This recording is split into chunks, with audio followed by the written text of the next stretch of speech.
Now this video will show you the lines on the face and give you the correspondence according to traditional Chinese medicine. So let's take a look. Well, now what I'd like to do is to show you some markings on the face that will help you further evaluate and assess your client and yourself, actually, which is a good thing to do. So let's take a look at some facial lines here. The first one I want to look at is up here, number 1. As you can see, we have a face and we have lines all and numbers all over them, and they mean something. The lines up here between the brows, these lines up here, these are called liver lines. And what they represent is they're telling us we have a liver that's overactive or it's in stress. The liver is not 100% working. There's some congestion. And that's what this lines between the brows will show us. Number 2, this line up here, you can see on the forehead I've got 3 lines, 2, 3, and 4. And the second one is what we're looking at. This represents a chronic indigestion. Now, lines on the face are natural. We make expressions, we live in sunshine, we go outside. So they are, to a degree, going to be there. But I'm talking about the exaggerated ones or the ones that all of a sudden appear over time that weren't there before. So this line down here on the forehead, I got 3 lines, number 2, 3, and 4. Number 2, this line here on the bottom, is we're looking at chronic indigestion. This line in the center of the brow that goes horizontal, we're looking at nervous system that's degenerating. It's starting to go down. And number 4 up in here, we're looking at poor circulation. And this poor circulation up in here is due to too much mucus and dairy products. So what we want to do is we want to understand that these lines are giving us a direction on how we can change lifestyle patterns, because it's showing us straight out what's happening, whether it be liver or digestion or nervous system. Okay, now when we look down here on number 5, over here, this is a line that comes on the side, and it usually goes about there. Sometimes it elongates and goes into this line. This line on the face, and it can happen bilateral. This line here is a liver degeneration sign. That's what this is telling us, these lines, liver degeneration. And the next one, number 6, when you're having these lines coming off of the mouth down here, this is showing us a weak small intestine. So off of the mouth, coming down is these lines that when they start appearing, it's the small intestine that's becoming a little bit of a weakness. Number 7, the line that continues going down just outside the lips, as this line for the small intestine congestion and degeneration is attached to the lip, a little further out over on this area here. This is also showing a weak digestion, but it's also telling us about some kidney and liver situations that may be involved. Number 8, when we look over here, and you see this horizontal line coming across right below the nose and the philtrum here, this number 8 here is telling us there's a weak kidneys, and the sex drive will be decreased. So someone has got some kidney imbalance, and the reproductive organs are just not wanting to work that well. Number 9 is up in here under the eyes, and what this shows us here, you see there's some darkening underneath and possibly a darkening with a line on number 9. This is telling us the person's lack of rest, and the kidney and the reproductive organs are now somewhat in jeopardy because of lacking rest, and they're getting weak. This could be for a prostate, it could be for a uterus, it could be for ovaries, testicles, anything with the reproductive organs and the kidney adrenals. So underneath here, this will tell us that lacking rest, and these organs are starting to take a little bit of a toll. Number 10, this line coming out, further out, this line number 10 is a lung deficiency, and that's telling us that the lungs are weak. We're not breathing deep enough. This kind of a line is saying, hey, wait a minute, you better quit smoking and start breathing more. Or you've got some problems with the lung that may be hereditary that are catching up. Or maybe the childhood asthma, you didn't take care of it in time, and now it's going into a full-blown situation where it's starting to congest the lungs and the bronchioles also and shut them down. So number 10 is what we're looking at, is a lung deficiency. Number 11 is up top here. Now 11, this is a balding situation, and that's what I'm showing you by not having hair on this person. So it's a bald situation, and what this balding is caused from, and usually most balding also, it's caused from overacidity. And where are we getting our acidity from is from what we eat, what we drink, and our thoughts. So if we're going to be hanging out with edible food-like substances and sugar water, soda flavored sweet drinks, and thinking about negative and judging and criticizing, yeah, we're going to start losing the hair. And that's what this represents. The hair on the head is ruled by the kidneys. The kidneys also rule the hair on the head, but also the reproductive organs and the adrenals. So it's telling us that this kidney area here, the balding, is telling us that we have some weak kidney situation going on. The crow's feet, number 12. The crow's feet on the sides are basically indicative of a high sex drive. There's someone who makes that a high priority in their life, and it's something that they're interested in fulfilling. This crow's feet, that's a higher sex drive.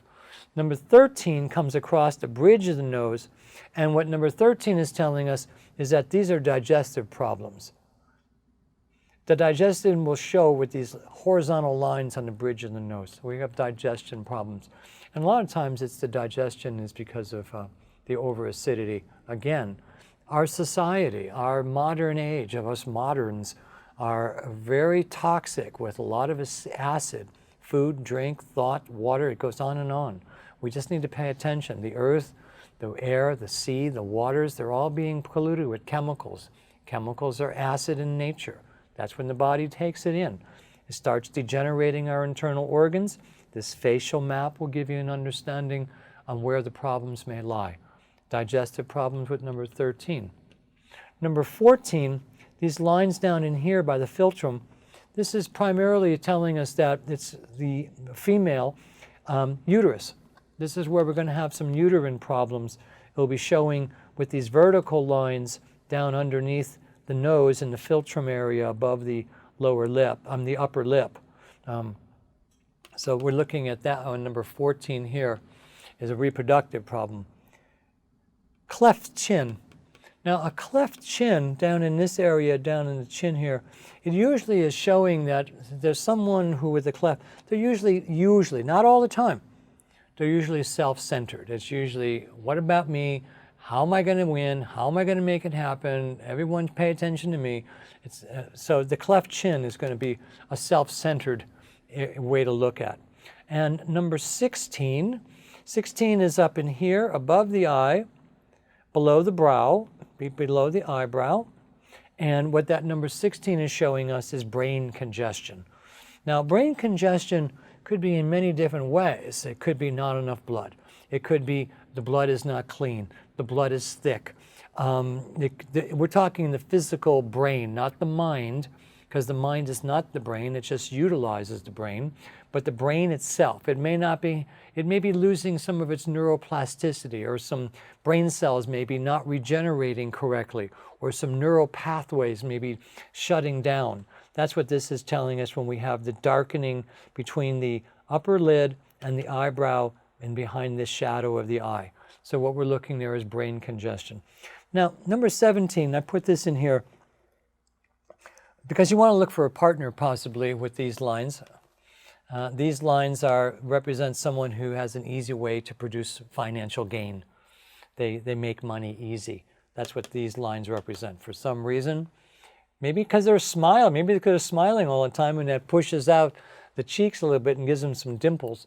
But that's what that represents. The eyebrows. Now, the eyebrows there should be a nice gap in the middle.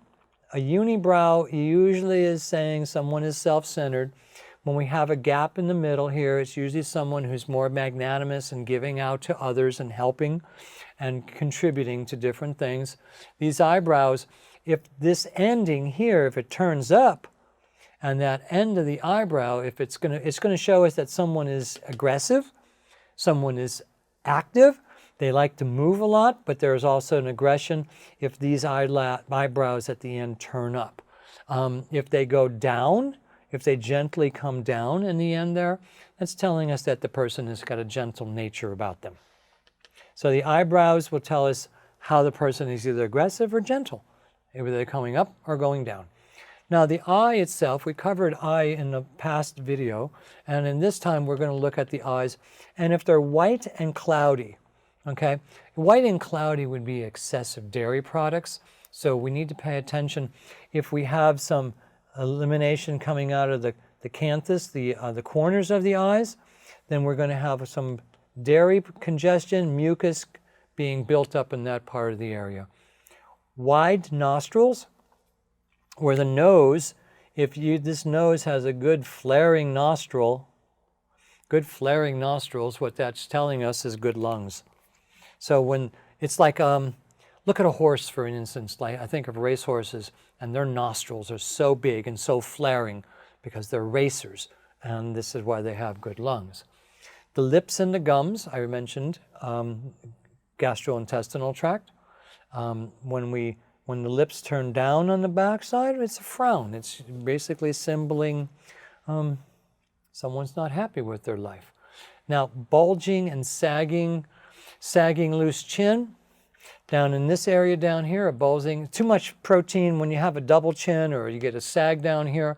Down here, it's going to be this loose tissue, loose skin, too much protein, too much fats. Again, you see how all these things are relating back to our food program and our thinking, our drinking, and what we're doing, eating, sleeping, resting, exercise.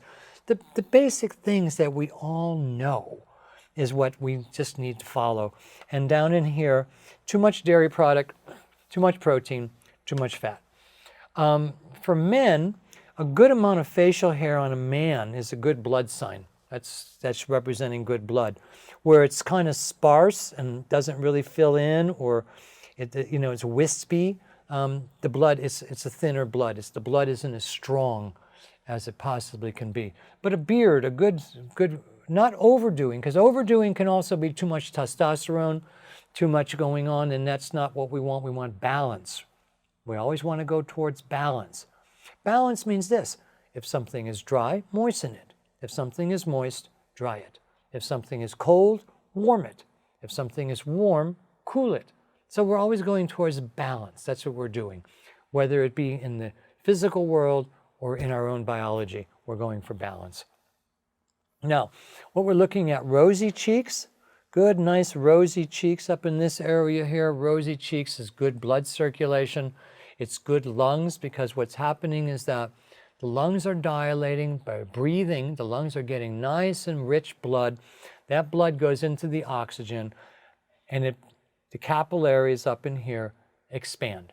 So the expansion of the capillaries, it shows a good lung capacity. There are also times when you see, you have to look at this.